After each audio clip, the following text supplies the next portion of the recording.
இந்த உலகமே ஒரு கணிதத்தின் கீழ் கட்டுப்பட்டு இருக்கிறது. இங்கே உங்களுடைய வாசகத்தை நான் படித்தேன். ஒவ்வொரு பள்ளியிலும் என்னவாக வேண்டும் என்கிற தொலைநோக்கு பார்வையில் ஒரு வாசகத்தை அமைத்திருப்பார்கள். அந்த தொலைநோக்கு வாசகம் மிகவும் முக்கியம். எங்கள் வேளாண் கல்லூரியிலே உழைப்போம், உழுவோம், உயர்வோம் என்கிற வாசகம் எங்களுடைய தொலைநோக்கு வாசகம். உழுதால்தான் உழைக்க முடியும். உழாவிட்டால் ஓர் உழவன் வயல்களில் கதிர்களை அறுக்க முடியாது. உழுத பிறகுதான் உழைப்பு தொடங்குகிறது. உழுவதும் ஓர் உழைப்பு தான். அவ்வாறு உழுவதால், உழைப்பதால் அந்த உழவன் மட்டும் உயர்வதில்லை, உலகமே உயர்கிறது. அதைத்தான் ஔவையார் வரப்புயர நீர் உயரும், நீர் உயர நெல் உயரும், நெல் உயர குடி உயரும், குடி உயர கோன் உயர்வான் என்று குறிப்பிட்டார். முக்கியமானது உங்களுடைய வாசகம்.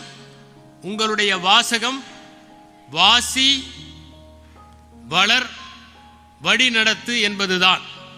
வாசிப்பது என்று சொன்னால் புத்தகங்களை வாசிப்பது மட்டுமல்ல, இயற்கையை வாசிப்பது, மனிதர்களை வாசிப்பது, நாம் அன்றாடம் காணும் அபூர்வமான மனிதர்களிடமிருந்து எதை கற்றுக்கொள்ளலாம் என்று வாசித்து மகிழ்வது, தொடர்ந்து நம்மை பண்படுத்திக் கொள்வது.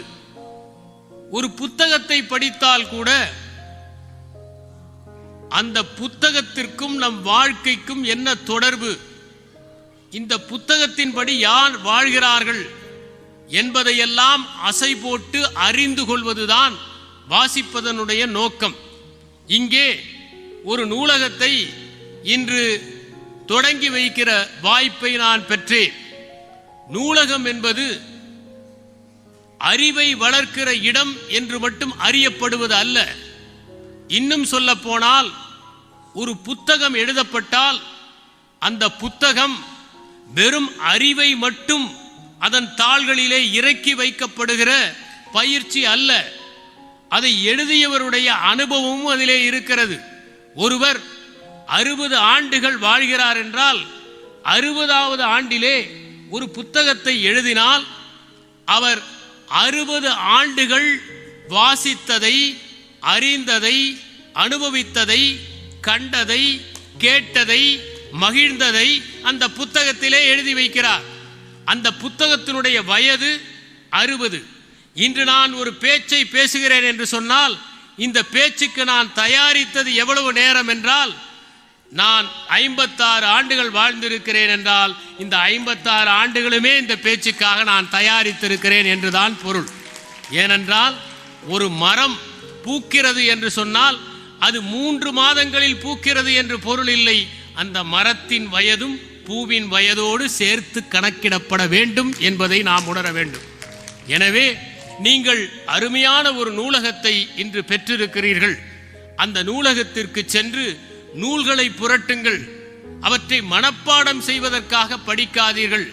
அதில் இருக்கிற தகவல்களை எல்லாம் அறிவதற்காக படிக்காதீர்கள்.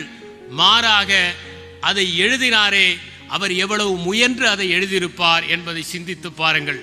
அந்த அனுபவத்தை நீங்கள் 5 நிமிடத்தில் பெற்றுவிடுகிறீர்கள். வாழ்நாளெல்லாம் போராடி ஒரு கணித சூத்திரத்தை ஓர் அறிஞர் கண்டுபிடிக்கிறார்.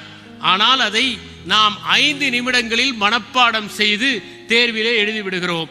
ஆனால் அந்த 5 நிமிடம் மனப்பாடம் செய்வதற்கு நமக்கு கடினமாக இருக்கிறது. அந்த கணித சூத்திரத்தை கண்டுபிடிப்பதற்காக தன்னுடைய வாழ்நாளெல்லாம் போராடிய மனிதரை நினைத்தால் நாம் அதை உடனடியாக மனத்திலே பசை தடவிய மாதிரி பதிந்து கொள்ள முடியும் என்பதுதான் நூலகத்திற்கு செல்கிற போது நாம் பெறுகிற அனுபவமாக இருக்க வேண்டும். இங்கே அடுத்ததாக முக்கியம், கற்றதோடு நின்று விடாமல் நாம் வளரவும் வேண்டும். பலர் தகவல்களால் குவிந்து நிற்கிறார்கள். பேசினால் பல புத்தகங்களை அவர்கள் மேற்கோள் காட்டுவார்கள். ஆனால் நிஜ வாழ்க்கையில் பார்த்தால் அவர்கள் படித்ததற்கும் வாழ்வதற்கும் எந்த அனுபவமும் இருக்காது. எந்த தொடர்பும் இருக்காது. ஒருவருக்கு கூட அவர்கள் உதவாமல் வாழ்வார்கள். அவர்கள் படிப்பது எந்த பயனும் இல்லாமல் தங்கள் ஆற்றலை வெளியே காட்டுவதற்காக சதைகளை எல்லாம் முறுக்கி மற்றவர்களுக்கு நான் இவ்வளவு படித்திருக்கிறேன் என்று ஆணழகன் போட்டியில் காட்டுவதைப் போல காட்டுகிற ஒரு வித்தையே தவிர வாழ்க்கையில் கடைபிடிக்கிற முயற்சியாக இருக்காது. எனக்கு ஒரு சின்ன சம்பவம் நினைவுக்கு வருகிறது. ஓர் ஆசிரியர் மாணவர்களிடம் சொன்னார், நீங்கள் எல்லோரும் படிப்பதோடு நின்றுவிடக்கூடாது, மற்றவர்களுக்கு உதவ வேண்டும். ஒரு மாணவன் எழுந்து கேட்டான், நாங்களே மாணவர்கள், எங்கள் அப்பா அம்மாவின் உதவியை எதிர்பார்த்து நாங்கள் காத்திருக்கிறோம். ஆனால் நீங்கள் எங்களை உதவச் சொல்லுகிறீர்களே, எந்த பணமும் இல்லாமல் நாங்கள் யாருக்கு உதவ முடியும்? அந்த மாணவன் நினைத்தான் பணம் இருந்தால்தான் உதவ முடியும் என்று. ஆசிரியர் சொன்னார், பணம் இருந்தால்தான் உதவ வேண்டும் என்கிற அவசியமில்லை, பணம் இல்லாமலேயே நீங்கள் உதவ முடியும். ஒரு மாணவன் எழுந்து கேட்டான், எப்படி உதவ முடியும் என்று ஒரே ஒரு எடுத்துக்காட்டு சொல்லுங்கள். ஒரு வயதான மூதாட்டி பாதையை கடப்பதற்கு சிரமப்பட்டால் அவள் கடப்பதற்கு நீங்கள் உதவினால் கூட அது ஓர் உதவிதான் என்றார். மறுநாள் ஆசிரியர் வகுப்புக்கு வந்தார். ஒரு மாணவன் எழுந்து, இன்று நான் உதவினேன் என்றான். என்ன உதவினாய் என்று கேட்டார். ஒரு மூதாட்டி சாலையை கடப்பதற்கு உதவினேன் என்றான். அடுத்த மாணவன் வேறொரு திசையிலிருந்து எழுந்தான். நானும் இன்று உதவினேன் என்றான். என்ன உதவினாய்? ஒரு வயதான மூதாட்டி சாலையை கடப்பதற்கு உதவினேன். இன்னொரு மாணவன் எழுந்தான். நீ என்ன உதவினாய் என்றதற்கு, நானும் ஒரு மூதாட்டி சாலையை கடப்பதற்குத்தான் உதவினேன். ஆசிரியருக்கு சந்தேகம், நம் நாட்டில் இத்தனை மூதாட்டிகள் சாலையை கடக்க சிரமப்படுகிறார்களா? உடனே அவர், நீங்கள் மூவரும் இதே உதவியைத்தான் செய்தீர்களா? இதே உதவியை மட்டும் செய்யவில்லை, ஒரே ஒரு மூதாட்டி கடப்பதற்குத்தான் நாங்கள் மூவரும் உதவினோம் என்று சொன்னார்கள். ஏன் ஒருவர் உதவி இருந்தால் போதுமே என்றதற்கு உங்களுக்கு தெரியாது, அந்த மூதாட்டி சாலையை கடக்கவே விரும்பவில்லை, நாங்கள் கதற கதற தூக்கி கொண்டு போய் மறுமுனையிலே விட்டு வந்தோம் என்று சொன்னார்கள். அதைப்போல உதவி தேவைப்படாதவர்களுக்கு உதவி செய்கிறவர்கள் நிறைய பேர் இருக்கிறார்கள். ஆனால் நான் சொல்வது அதை அல்ல. நான் குறிப்பிடுவது, நாம் படித்ததை எப்படி வாழ்க்கையிலே கடைபிடிக்க வேண்டும். அறிவியலை படிக்கலாம், அறிவியலை படித்துவிட்டு அறிவியல் சிந்தனையோடு இருக்க வேண்டும். ஒருவர் அறிவியலிலே முதல் மதிப்பெண் பெறலாம், ஆனால் அறிவியல் சிந்தனையே இல்லாமல் இருக்கலாம். ஒருவர் சராசரியான மதிப்பெண் பெறலாம், ஆனால் எல்லாவற்றிலும் அறிவியல் பார்வையோடு இருக்க முடியும். என்னை பொறுத்தவரை அறிவியலில் முதல் மதிப்பெண் பெறுகிற மாணவனை விட அறிவியல் பார்வையோடு இருக்கிற சுமாராக மதிப்பெண் பெறுகிற மாணவனைத்தான் நான் கொண்டாடுவேன். ஏனென்றால் முதல் மதிப்பெண் பெறுகிற மாணவன் மனப்பாடம் செய்து பெறுகிறான். வாழ்க்கையில் அவனுக்கு அறிவியல் பற்றிய நோக்கமோ தெளிவோ கிடையாது. சுமாராக பெறுகிற மாணவன் ஏதேனும் ஒன்றை எப்போதாவது கண்டுபிடித்து இந்த உலகத்திற்கு தந்து விடுவான். இங்கே ஒரு அறிவியல் கண்காட்சி கூட தொடங்குகிற நிகழ்வு இருக்கிறது. அறிவியலும் முக்கியம், கைவினையும் முக்கியம், கலைகளும் முக்கியம். கைவினை என்று சொன்னால் மற்ற விலங்குகளுக்கு இல்லாத ஒரே ஒரு தனித்தன்மை மனிதனுக்கு இருக்கிறது. மனிதன் உழைத்ததால் அவனுடைய மூளை பெரிதாக ஆனது. மற்ற விலங்குகளுக்கெல்லாம் இருக்கிற மூளையை விட உடல் எடையோடு ஒப்பிடுகிற போது மனிதனுடைய மூளை பெரியது. ஒரு சிம்பன்சியினுடைய மூளை 450 கிராம், ஒரு மனிதனுடைய மூளை அதை போல 3 மடங்கு பெரியது. காரணம், ஒரு சிம்பன்சி உழைப்பதில்லை. மனிதன் உழைக்க உழைக்க, பொருட்களை கையாள அவனுடைய மூளை வளர்ச்சி பெற்றது. ஆகவே கைகளுக்கும் மூளைக்கும் தொடர்பு இருக்கிறது.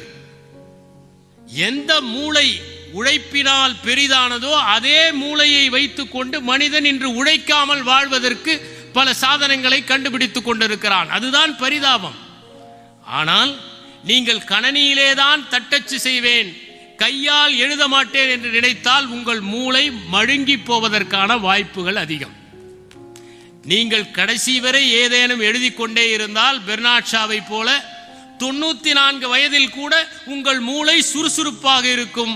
அல்சைமர் போன்ற வியாதிகள் வராது. கைகளை பயன்படுத்த வேண்டும். பொருட்களை செய்வதற்கு, கைவினை பொருட்களை செய்வதற்கு, எழுதுவதற்கு, பொருட்களை எடுப்பதற்கு, சில எந்திரங்களை இயக்குவதற்கு நீங்கள் கைகளை பயன்படுத்தாவிட்டால் மூளை மழுங்கி போகும் என்பதால் கைவினைகள் முக்கியம். கலைகளும் முக்கியம். ஏனென்றால் கலைகள் இல்லாவிட்டால் அறிவியல் செழிக்க முடியாது. நான் வருகிற வரியிலே ஓர் அற்புதமான வாசகத்தை எழுதி வைத்திருந்தார்கள்.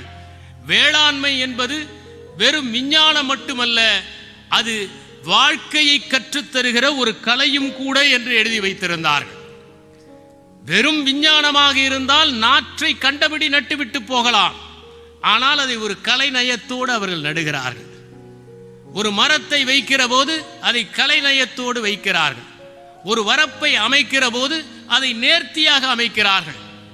கலை இல்லாத உலகம் கருப்பு வெள்ளை உலகம். அறிவியல் இல்லாத உலகம் ஆன்மா இல்லாத உலகம். உருவமில்லாத உலகம் அறிவியல் இல்லாத உலகம். வண்ணமில்லாத உலகம் கலை இல்லாத உலகம். கலை இல்லாத உலகத்தை நினைத்தே பார்க்க முடியாது. ஏனென்றால் கலையில்லாத உலகம் அலையில்லாத கடல், தலையில்லாத உடல், இலையில்லாத மரம், சிலையில்லாத மண்டபம், விலையில்லாத பொருள். எனவே கலையும் தேவை, அறிவியலும் தேவை. இரண்டும் சேர்கிற போதுதான் மானுடம் தழைக்க முடியும். அறிவியல் சாதனம் ஒன்றை வாங்குகிற போது கூட அழகாக இருக்கிறதா என்கிற கலையுணர்வோடு தான் நாம் வாங்குகிறோம். அவலட்சணமான ஒரு பொருளை நாம் வாங்குவது இல்லை. நீங்கள் கைபேசி கடைக்கு சென்றால் இந்த கைபேசி நன்றாக பணியாற்றுமா என்று மட்டும் பார்ப்பதில்லை. அது அழகாக இருக்கிறதா, அதன் வண்ணம் பிடித்திருக்கிறதா என்றெல்லாம் பார்த்துத்தான் அதை வாங்குகிறோம். ஏனென்றால் கலையும் தேவை, அறிவியலும் தேவை. மானுடம் வளர்வதற்கும் மானுடம் தழைப்பதற்கும் அறிவியல் பார்வையும் தேவை, கலையின் அழகுணர்வையும் தேவை என்பதைத்தான் நீங்கள் உணர வேண்டும். இந்த அறிவியல் கண்காட்சி நடக்கிறது என்று சொன்னால் இதிலே மாணவர்களுடைய அறிவியல் நுட்பத்தை, அவர்களுக்கு இருக்கிற அறிவியல் ஆர்வத்தை கூர்மைப்படுத்துவதற்காக இது நடத்தப்படுகிறது. சின்ன வயதிலேயே நாம் படிக்கிற கல்வியை வாழ்க்கையில் செயல்படுத்தி பார்க்க வேண்டும் என்கிற முனைப்பை தூண்டுவதற்குத்தான் அறிவியல் கண்காட்சி. இந்த அறிவியல் கண்காட்சியிலே வைக்கப்பட்டிருக்கிற பொருள்களை சில மாணவர்கள் வடிவமைத்திருப்பார்கள்.